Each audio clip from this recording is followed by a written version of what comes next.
warahmatullahi wabarakatuh. Pemirsa Ciloteh Wanipin, hari ini kita kedatangan tamu spesial nih. Ada Bang Deddy, ada Uni Linda, ada Ataya ya. Beliau ini bertiga, ada satu lagi sebetulnya. Beliau ini adalah tinggal selama ini di Australia, hidup di Australia, lalu kemudian mendidik anak beliau. Nah, alhamdulillah, masya Allah, Ataya ini sudah hafiz 30 juz. Ya, bayangkan tinggal di Australia, di negara yang minoritas Islam, lalu kemudian belajar Al-Quran, dan alhamdulillah sudah hafal 30 juz. Dan karena atau berdasarkan pengalaman beliau mendidik anak tersebut, maka insya Allah, alhamdulillah, mereka sudah membuat atau mendirikan pesantren di Batang Kapeh ya, dari dia Batang Kapeh pesisir selatan yang dekat Painan itu. Dan kemarin beberapa hari yang lalu atau minggu yang lalu ya, tanggal 11 diresmikan oleh Bapak Gubernur Buya Mahyildi Ansarullah. Dan hari ini kita bincang-bincang dengan beliau sekeluarga nih, dengan Bang Deddy, Uni Linda, dan Ataya, beberapa pengalaman dan apa sih motivasi untuk mendirikan pesantren di kampung gitu. Nah, pertama saya ke Bang Deddy dulu gitu ya. Bang Deddy, apa kabar Bang? Alhamdulillah ya. Assalamualaikum warahmatullahi wabarakatuh. Apa sih motivasinya Bang? Motivasi untuk mendirikan pesantren di kampung nih. Assalamualaikum warahmatullahi wabarakatuh. Sebagai putra daerah, kami berasal dari pesisir selatan. Kita sudah merantau puluhan tahun. Setiap pulang kampung, kita melihat anak-anak semakin hari semakin jauh dari Al-Quran. Ya. Jadi kita merasa ikut terhimbau bahwa ingin sekali bagaimana anak-anak ini cinta Al-Quran. Alhamdulillah. Seperti tanggung jawab moral lah, Bang ya. Iya, tanggung jawab moral gitu kan. Alhamdulillah kita ada mensupport 2 masjid. Dana ini berasal dari AMCP, Community Indonesia yang ada di Melbourne. Kita support tiap bulan. Jadi hasilnya kita tidak memuaskan. Dengan berjalan waktu, kita ingin dari keluarga sendiri dulu. Dari anak, alhamdulillah, masya Allah, tabarakallah, kita punya anak perempuan 3, 1 laki-laki. 1 di antara mereka Ataya, hafal Quran ketika dia umur 12 tahun. Masya Allah. Sekarang umur berapa Ataya? Sekarang Ataya umur 15 tahun. Ataya 15 tahun. Jadi ini dia sekolah di Melbourne, tidak sekolah di pesantren, sekolah Islam. Tidak mondok. Itu yang nanti kita berbagi sama orang tua yang ada di kampung itu kan. Insya Allah kita bisa mendidik anak walaupun tidak hafal 30 juz tapi cinta Al-Quran. Insya Allah kita akan berusaha. Sekarang baru tingkat aliyah yang kita bisa buka. Kita targetnya dalam 3 tahun hafal 10 juz. Insya Allah kita punya izin pesantren ini dari PAUD, insya Allah. Untuk kedepannya dari SD kita. Insya Allah. Izinnya sudah keluar dari PAUD gitu. Ya. Sampai perguruan tinggi. Ya. Sekarang izinnya sudah keluar. Izinnya sudah keluar. Oh, alhamdulillah. Sudah keluar. Ya, sudah keluar. Jadi karena kita lihat kebutuhan, karena ada 5 SMP di situ, 2 Sandungiyah. Insya Allah aliyah yang tepatnya dibuka dulu. Aliyah itu setingkat SMP ya? SMA ya, aliyah SMA ya. Ya. Jadi nanti yang dibuka itu secara paralel, mau dari PAUD, SD, SMP, SMA, perguruan tinggi, atau ditunggu dulu ada kadernya yang dari bawah itu? Gimana rencananya? Tergantung perkembangan bangunannya, apa nama itu fasilitas yang kita sediakan. Tapi kita kalau ingin sebenarnya dari PAUD dulu, kita akan cari bibit kita. Sebab kalau tinggal aliyah itu sangat susah mendidik mereka. Kita akan inginnya dari PAUD insya Allah. Baik, dari Uni Linda, apa kira-kira selain dari yang disampaikan oleh Bang Deddy tadi, apa lagi kira-kira yang perlu disampaikan? Assalamualaikum warahmatullahi wabarakatuh.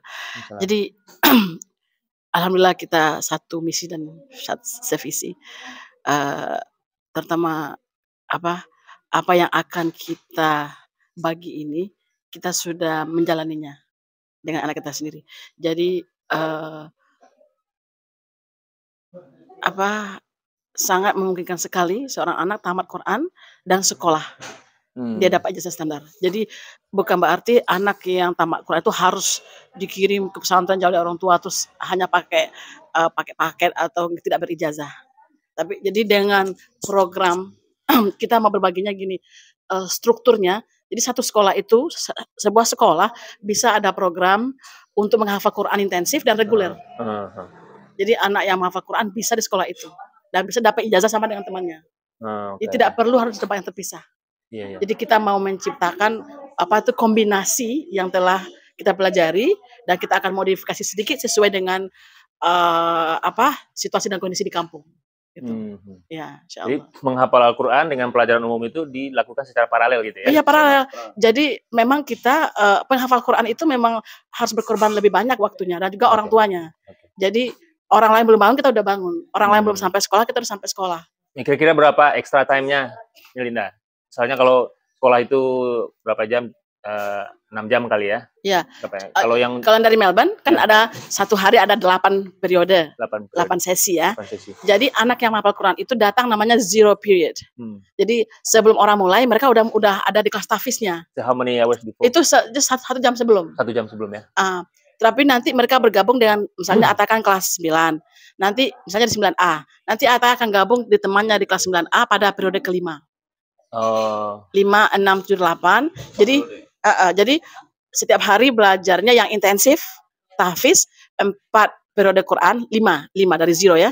Yang 4-nya baru mata pelajaran umum. Jadi alhamdulillah tidak akan mengganggu pelajaran umum.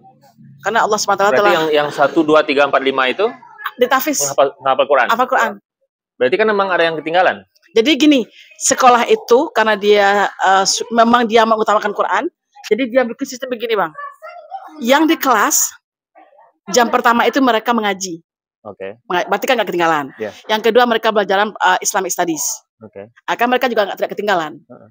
Yang ketiga bahasa Arab. Nanti di bahasa Arabnya itu mungkin mereka yang tidak belajar karena untuk tahfiz. Tapi nantinya akan mereka usahakan anak yang menghafal Quran juga bisa menghafal, juga bisa belajar bahasa Arab. Tapi alhamdulillah Ataya sama temannya itu bisa. Masuknya mata pelajarannya nilainya tinggi juga, kemudian tahfiz selesai juga. Gitu. Jadi anak suka ya? Anak suka. Ataya, are you happy on it? Are you happy on that one when you doing it? Ya. Ya, tapi memang harus ada struktur yang sangat solid gitu, dan itu dibagi dengan orang tua. Dan peran orang tua, keterlibatan orang tua harus sangat dominan sekali. Sangat dominan ya. Karena harus diikutin, maksudnya ini harus. Jadi kalau hanya anak misalnya tahfiz anak terus anak saya seorang muslim, anak saya sudah suka Islam, tugas kita selesai, nggak bisa. Kita harus ikut. Jadi model itulah yang mau di-apply di kampung ini. Iya. Dan orang tua dari anak itu juga sudah setuju dengan itu. Yang sekarang katanya sudah 13 ya? 13. Nanti mereka bilang terserah pokoknya mana yang baik. Kan mereka belum tahu. Ini kan modelnya baru, sistemnya baru. Jadi ini akan. Karena memang itu satu faktor penting itu keterlibatan orang tua gitu. Jadi kalau orang tuanya tidak support, itu akan jadi hasilnya mungkin nggak terlalu baik gitu. Tapi insya Allah, karena kalau anak menghafal Quran, nggak perlu lagi les kumon, nggak perlu lagi les ini, les bimbel segala macam, nggak perlu. Insya Allah, karena secara ilmiah itu anak-anak yang menghafal Quran itu lebih pintar daripada yang tidak menghafal Quran. Kenapa? Karena otaknya diasah terus sewaktu mengajar Al-Quran. Nah sekarang katanya sudah ada 13 santri ya, santri. Kita sebutnya santri juga. Santri sama. Santri ya. Sudah asrama dan non asrama. Sudah 13. Ini semua yang ke-13 ini apakah mereka bayar atau free sama sekali atau gimana rencananya? Rencananya 6 bulan pertama free. 6 bulan pertama free. Kita kasih baju 1 setel. Ya.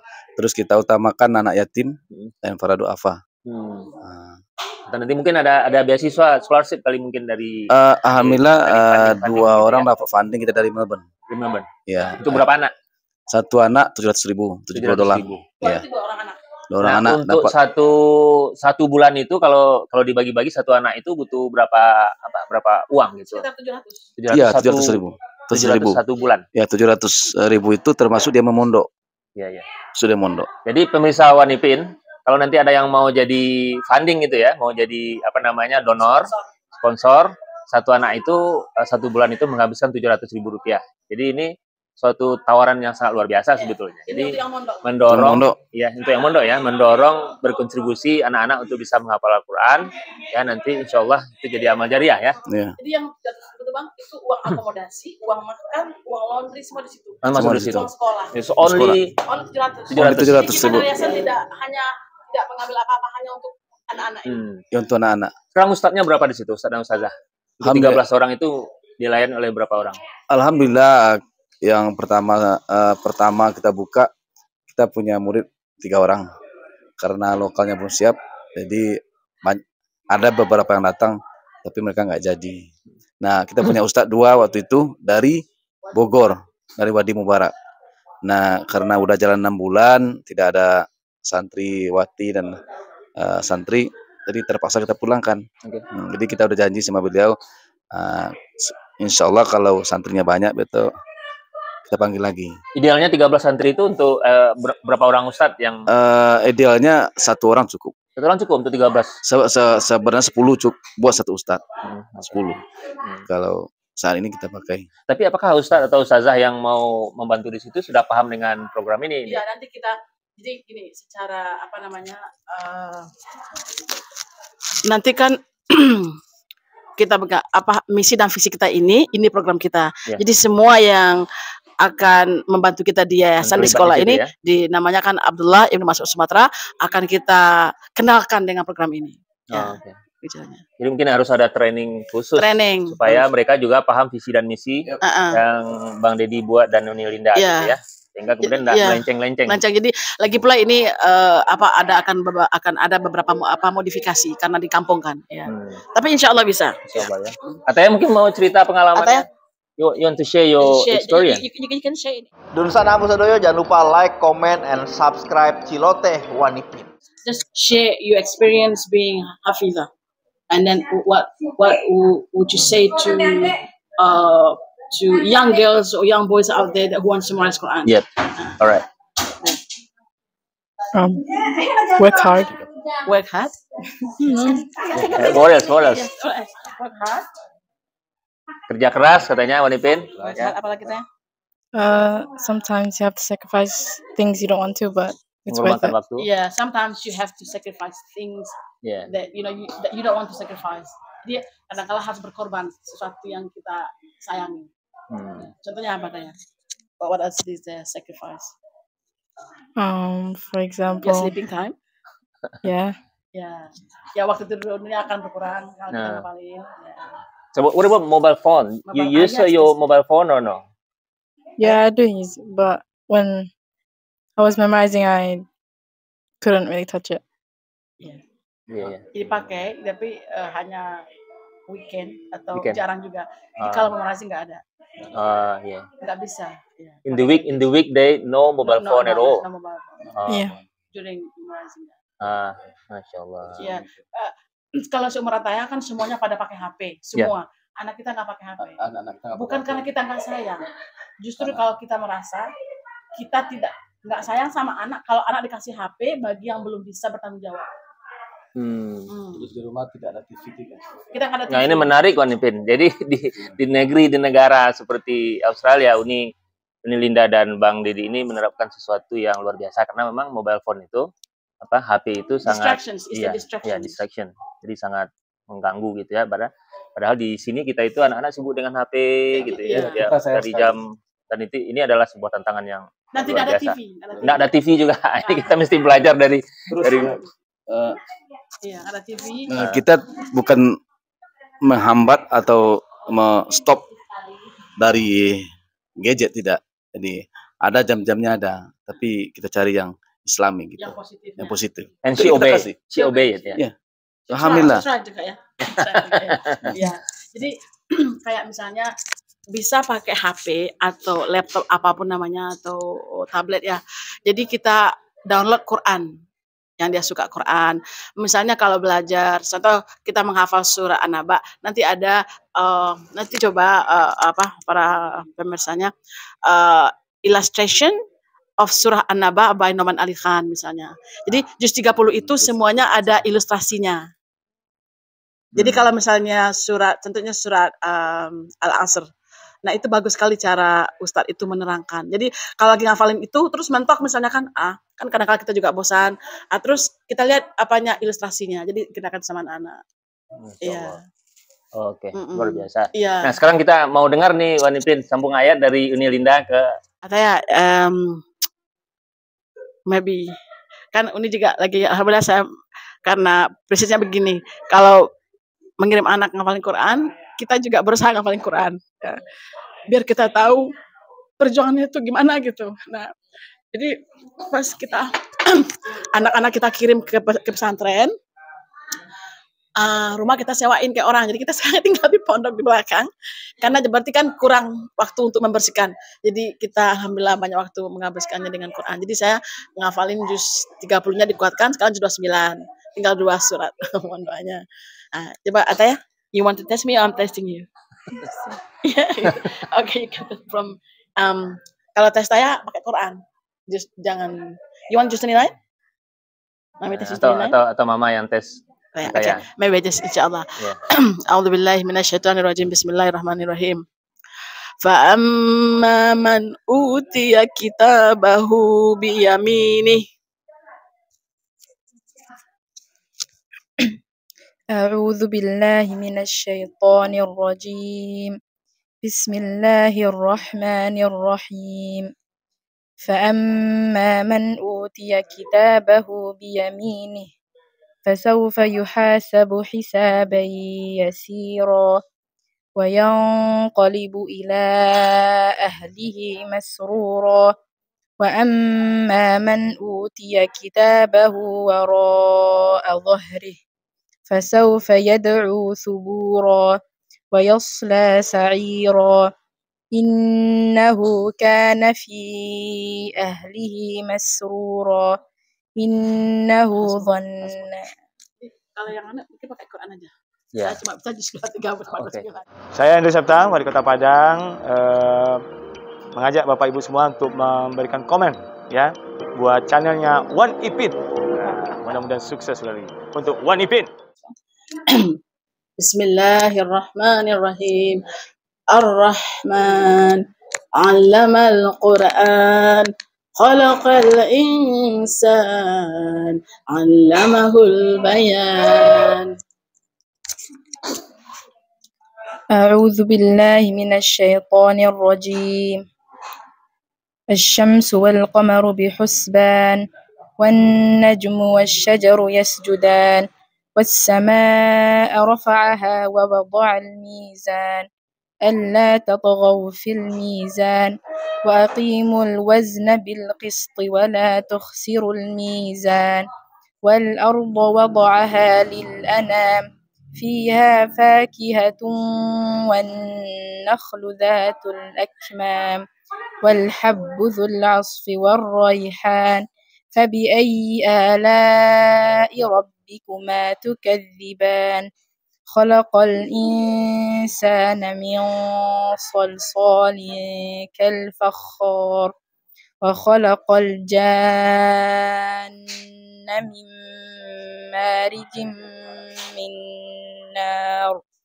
فبأي آلاء ربكما تكذبان رب المشرقين ورب المغربين فبأي آلاء ربكما تكذبان مرج البحرين يلتقيان بينهما برزخ لا يبغيان فبأي آلاء ربكما تكذبان يخرج منهما اللؤلؤ والمرجان فبأي آلاء ربكما تكذبان وله الجوار المنشآت في البحر كالأعلام فبأي آلاء ربكما تكذبان. Menarik dan mudah-mudahan yang dilakukan oleh keluarga Bang Dedi dan Uni Linda ini bisa menjadi motivasi bagi keluarga-keluarga Indonesia, Wanipin ya. Dan mungkin Bang Dedi masih ada yang mau disampaikan? Kita sebagai orang tua, insya Allah apapun yang kita inginkan buat anak kita, buat masa depan mereka, kalau bisa bagaimana cara mendidik anak cinta Al-Quran, walaupun tidak hafal 30 juz, tapi mereka cinta Al-Quran. Silakan mereka mau jadi apa Setelah itu ya. setelah itu, silakan. Insya Allah dengan kita cinta Al-Quran, semoga generasi selanjutnya insya Allah menjadi lebih baik. Insya Allah. Insya Allah. Cuma itu bisa saya sampaikan. Insya Allah Allah ridha apa yang kita lakukan. Amin. Insya Allah. Assalamualaikum warahmatullahi wabarakatuh. Ini Linda ya, silakan. Insya Allah, karena dari kecil, terutama kita orang Sumatera ya, sekolah, kuliah, nikah. Kemudian saya tanya apa ceritanya, jadi dokter, jadi insinyur. Jadi sekarang ini kita balik lagi. Jadi anak-anak itu kalau bisa mereka sudah hafal Quran atau sudah mencintai Quran, kemudian terserah mereka mau jadi apa. Dan nanti insya Allah apapun pekerjaan mereka itu akan berlandaskan pada Al-Quran. Misalnya Pak, kalau seorang pemimpin, misalnya dia sebagai guru, misalnya kalau saya sebagai guru, kalau saya sudah pelajari Quran ini, akan takut kalau terlambat, akan takut kalau nilai anak itu dipermak, akan takut kalau misalnya tidak datang sekolah. Misalnya kita sakit, kita bilang nggak sakit, itu akan takut kalau kita kenal sama Quran. Tapi kalau tidak kenal sama Al-Quran, maka akan seperti orang kebanyakan. Jadi kita sekarang tidak mau seperti orang kebanyakan lagi, kita harus merubah itu. Jadi cintailah Quran, kemudian dunia ini insya Allah akan mengikuti kita. Jadi kita berusaha, dan memang butuh perjuangan dan butuh pengorbanan. Dan insya Allah hidup ini tidak mudah. Jadi harus kita jalani, dan suami istri harus satu visi. Itu yang penting. Terima kasih banyak atas semuanya. Semoga Allah seperti saya bilang ridha dengan apa kita kerjakan. Semoga Allah SWT memberi kemudahan buat kita semua insya Allah. Assalamualaikum warahmatullahi wabarakatuh. Waalaikumsalam. Baik, terima kasih Uni Linda, Bang Dedi, Ataya atas ceritanya, sangat impress ya, sangat luar biasa. Dan pemirsa One Ipin, sekali lagi mudah-mudahan itu bisa menjadi motivasi bagi kita semua, bagi keluarga kita, untuk kita kedepannya bisa menjadi lebih baik gitu ya. Beliau ini tinggal di negeri yang minoritas, di negara minoritas, tapi beliau bisa menjadi anak seperti ini. Apalagi kita yang tinggal di negara yang mayoritas Islam gitu. Mudah-mudahan sekali lagi menjadi motivasi kita. Terima kasih semuanya. Assalamualaikum warahmatullahi wabarakatuh.